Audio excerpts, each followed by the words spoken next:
Let's take a look here at hold bones, which is another kind of structure available for deform rigs. Often when setting up your characters, you need hold bones, here or there to hold up a mesh for whatever reasons, certain deformations and so on.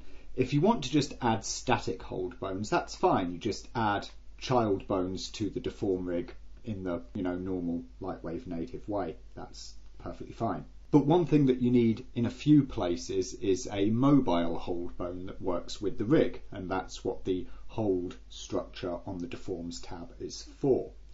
A common place for this is, for instance, the underarm, armpit area of a character. So let's take a look at what we've got here.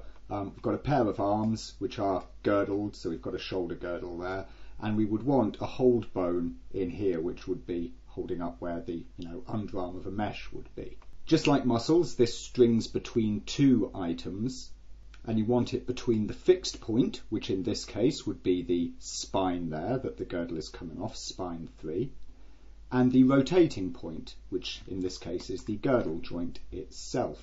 You wouldn't go from the girdle to the arm because that's not where the hold is trying to fall between. So having selected these, we hit add hold and we get this little hold structure thrown in there with a little marker, and as usual you can just position and dodge this around as you need it to fit into your mesh, and when you're done you rig it. If we turn on the bones visibility, then of course this structure there would be solid when the arm is rotating, and so of course that would hold up the mesh of the chest there, but you'll notice that when the clavicle rotates, this is going with it somewhat. Maybe that's a little too much, a bit overstated there, so I'll just reposition it slightly.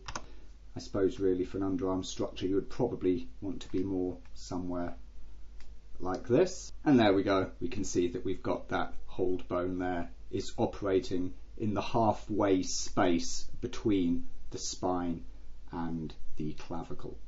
And you can pop these pretty much between any two joints. They don't have to be, hierarchically direct one after the other. It could come anywhere, but let's say that you wanted a hold joint here in the belly, so I've got the spine 1 and 2. I'll add hold. There's my hold structure there. I just want to spin that so it's sitting that way instead, and grab that and the bottom bone there. Just rig it where it is. And as we can see, that holds the in-between space when that spine joint there gets rotated away from the other. So you could use that to hold a belly or similar sort of structure like that.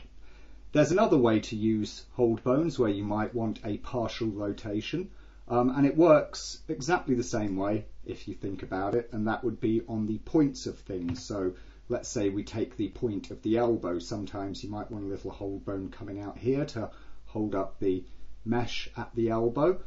In this case, you're wanting to follow half of the rotation of the elbow itself, and so that's the difference between the elbow and its parent joint, which of course is the shoulder here. So you would select both of those guys like that, add your hold, the nice new hold appears here. We can just sort of pop that over there. It wants to be by the elbow.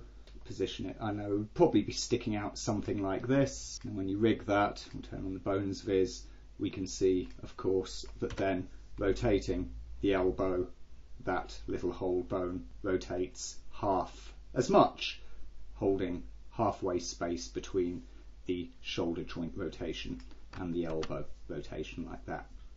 Obviously when using Z bones, if you're using a Z bone deform rig, you would have only this bone there, so that would be fine.